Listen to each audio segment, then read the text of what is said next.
Here's the thing that nobody tells you about the KGB. You could get in, that part wasn't hard. The hard part, the part that ate 30 years of your life, is that there was no way out. Not metaphorically, literally.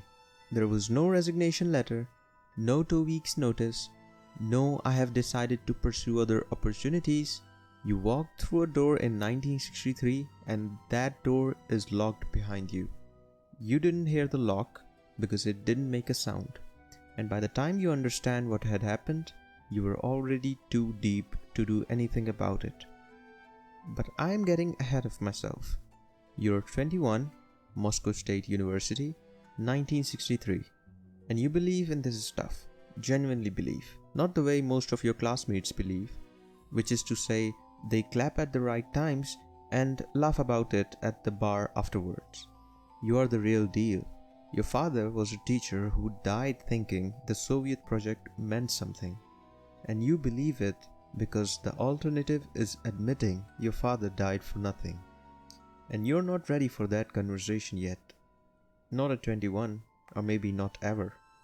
So when a man from the First Chief Directorate shows up at your department and takes you to the lunch and asks if you want to serve your country in a way that actually matters, not the army, not the embassy, something real, you say yes so fast you almost knock over your tea. And look, that's the part that will haunt you. Nobody forced this, nobody threatened your family, nobody pulled you out of bed at 2 in the morning. You volunteered. You practically ran through that door. Zhirinsky Square, Monday morning, September. The building takes up an entire city block, and the people walking past it on the sidewalk walk a little faster, which tells you everything about what this building means to the city. They give you a badge with a number on it. It's heavier than you would expect. They also give you Volkov. Volkov. Thin face, quick hands, a laugh that showed up out of nowhere and disappeared just as fast, like he was surprising himself every time. Leningrad kid, spoke French and enough Arabic to start fight in 4 countries. He was in your intake, 11 recruits. Surnames only for the first 3 months. Everyone pretending they didn't already know each other's backgrounds. You trained together for 14 months. Surveillance, counter-surveillance, dead drops, how to follow someone through Moscow metro without getting made. How to write a report so dry and clinical that a human being you spent 6 months watching disappears completely into the paperwork. You get critiqued for being too emotional in your writing. Volkov got critiqued for being too creative, which, in this building, was not a compliment. Lunch was in a basement cafeteria that smelled like boiled cabbage and floor polish. You weren't supposed to talk about work, so you talked about everything else. Books, women, whether Shostakovich's Fifth Symphony was actually a celebration of Soviet triumph, or just a man performing obedience so well that the people who demanded the performance couldn't tell the difference. Volkov said it was both. You said that was a contradiction. He said the contradiction was the whole point. You didn't get it. You would. It would take about 20 years. You graduated top 8%. Volkov graduated top 4. Both assigned to the First Chief Directorate. Foreign intelligence. The real work. The work that mattered. You asked your supervisor once, just once, what happened to the recruits who washed out? Where they went? He gave you a look. The specific look of a man calculating how much truth is safe. They are reassigned, he said. You accepted that.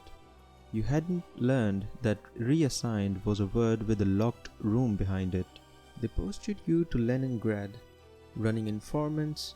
Started with 8, then 11, then 14, a librarian, engineers, a port administrator, a musician in Philharmonic who went to Helsinki twice a year and came back with notes about Finnish military position near the border. The musician, Denikin, was your problem child. Good reports, detailed stuff, but the man drank, and he was scared and he called you at ungodly hours to tell you he couldn't do this anymore.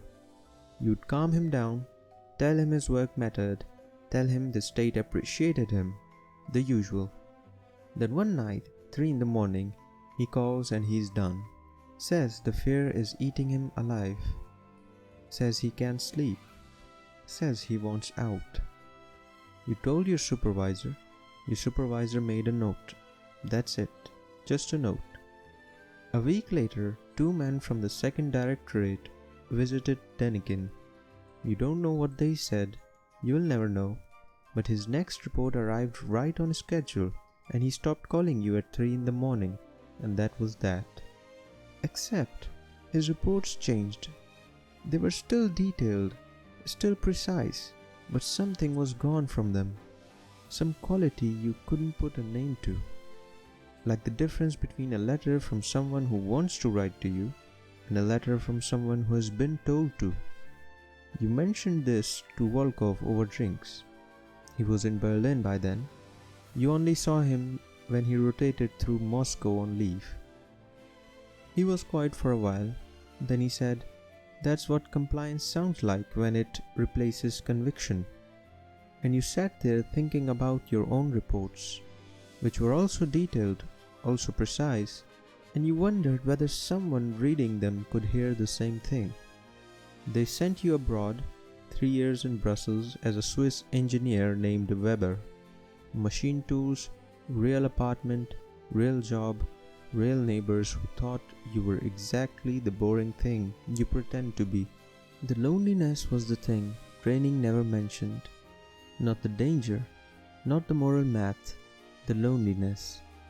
You couldn't tell anyone, not the neighbors, not the Belgian supply officer you were cultivating for NATO logistics intel, not the woman you had been seeing for 4 months who called you Weber when she woke up and made you coffee, and had no idea the man in her bed didn't actually exist. There was a moment once, Sunday afternoon. She was reading on the couch, and you were watching her from the kitchen doorway. Light through the window, she looked up and smiled, and for about 3 seconds you forgot what you were. Then you remembered, and those 3 seconds closed behind you like a door in a hallway with no windows. Volkov was in Vienna by then, running his own station. His messages through the secure channel were mostly operational, but sometimes he would add something at the end. 1 month it was, "The coffee here is excellent, the lying is getting easier, I'm not sure which bothers me more." You read it twice, then you burned it. You burned everything. 3rd year, Moscow pulls you out. Your Belgian source got compromised. 72 hours to disappear, train to Paris, flight to Helsinki, car to a crossing point, door closes behind you. The woman called Weber's number for a week. Then she stopped calling. His mail piled up. His plant died on a windowsill. Nobody ever found out what happened to him. A man who never existed just stopped existing, and the world shrugged and moved on. Back in Moscow, Lubyanka, you asked for a different posting. They said this is where you're needed, and needed in this system is not a request, it's a notification. Interrogation work, basement cells, corridors painted green that someone chose in 1930s and nobody ever thought to change it. Your office, desk, lamp, a portrait of Zirinsky, no window, classic. Here is what most people get wrong about interrogation. It's not about pain. Pain gives you confessions, and confessions are cheap. Anyone will confess to anything if you hurt them enough. What you need is networks, names that lead to other names, architecture, and for that you need patience. 14 degrees in the room, not cold enough to shiver, cold enough that you never get comfortable. Biographical questions first. Name, birthplace, father's occupation. You establish a rhythm of answering. By question 8, staying silent takes more effort than talking. Then you ask question 9, and question 9 is the one that actually matters. Most people folded in 3 days. Isolation did the heavy lifting before you even walked in. But there was Sorokin, chemist, arrested leaving a dead drop near Gorky Park.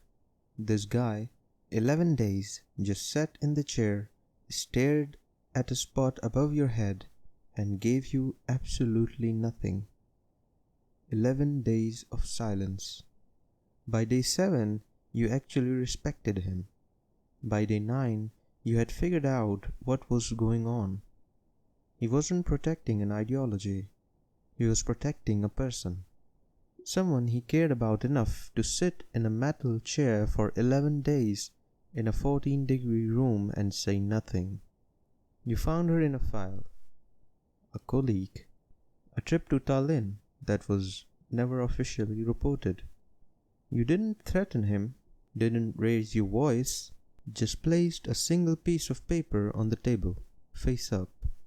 A travel record, her name at the top. He looked at the paper, looked at you, and 11 days of resistance came apart in minutes. He talked for 5 hours after that. Names, locations, 9 people moving technical documents to the west.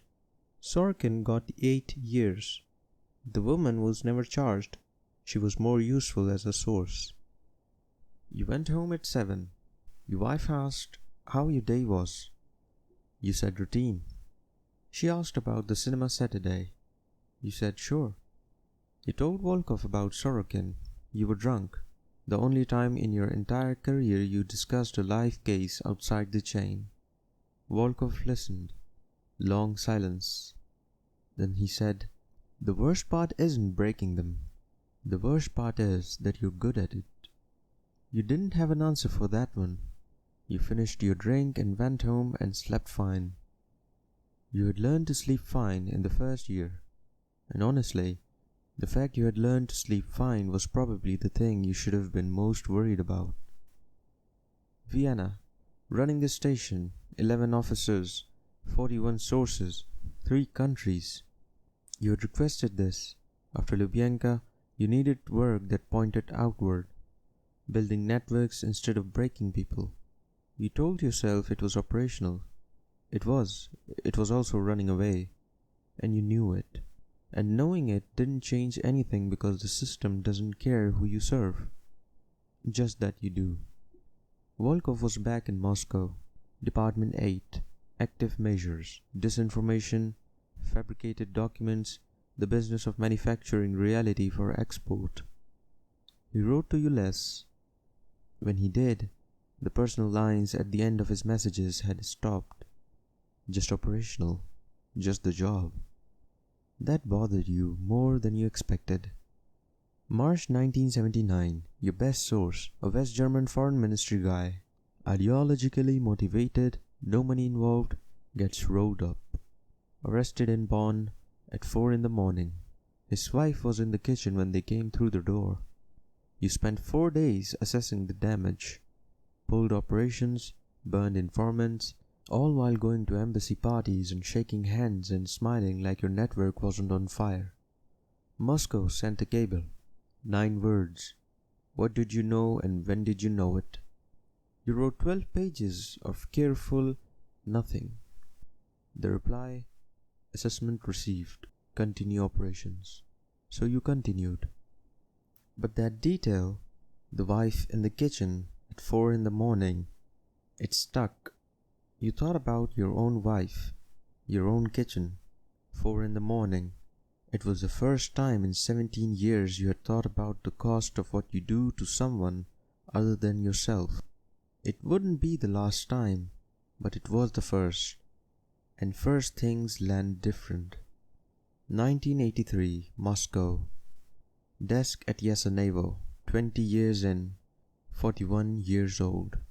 And you were tired in a way that had nothing to do with sleep. Volkov invited you to his apartment. Georgian wine, cigarettes. He looked older than 40, which that's what work does.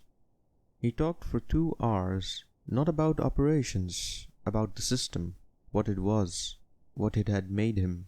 He said he had been writing reports designed to be believed rather than to be true, and that the difference between those two things used to bother him, and now it didn't, and that the not bothering was worse than bothering ever was. Then he said he wanted out, not defection, not the West, just out, a teaching job, a university, anything that didn't require him to manufacture reality on a schedule. You told him to be careful. You told him nobody leaves. He said, I know. I'm going to ask anyway. That was the last real conversation you ever had with him. 3 months later, through a hallway conversation you weren't supposed to hear, you found out Volkov has been reassigned. Research position at an institute in Novosibirsk, Siberia. 8 time zones from Moscow. The paperwork called it a lateral transfer. You called his apartment. Number disconnected. Called the institute. A woman said he had arrived 2 weeks ago and was settling in. She sounded like she was reading off a card. You wrote him a letter. It came back unopened. 6 months later, you heard from someone who heard from someone that Volkov had died. Heart attack, 41 years old. The death certificate said natural causes, and the death certificate was the only document that existed. And in this system, documents are the only things that count as real. You didn't believe it. You also didn't say you didn't believe it. You went to work the next morning and sat at your desk and opened a file and did your job, because your job was only thing standing between you and Novosibirsk. Volkov asked to leave. Volkov was dead. You didn't ask, you were alive. The system didn't need to explain the connection, it just needed you to notice. It's 1996, Soviet Union's been gone for 5 years. You're 54. The KGB got dissolved, rebuilt, renamed, different letters on the building, same man inside, same work, different paint. You have retired. That word is actually allowed now. Under the old system, wanting to retire was practically suspicious. Now it's just what happens when you have been inside the machine for 33 years and the machine decides it's done with you. Apartment in Kontsevo. Your wife is there. She's been there for 30 years. You have never told her about the Weber's apartment in Brussels, or the woman who called you by someone else's name, or what Sorokin's face looked like when he saw the travel record, or what happened to Volkov. She never asked. And at this point, the silence is so old that breaking it wouldn't feel like honesty. It would feel like knocking down a wall in a building where wall is the only thing holding up the ceiling. You drink tea in the kitchen. Clock ticks. You're alive and Volkov isn't. And the distance between those two things is the width of one decision. He asked to leave, you didn't. You think about this every day. Not guilt exactly. Guilt needs the belief that you had a choice. You didn't. The system was designed so only alternative to compliance was Novosibirsk, and Novosibirsk was designed so the only alternative to Novosibirsk was compliance.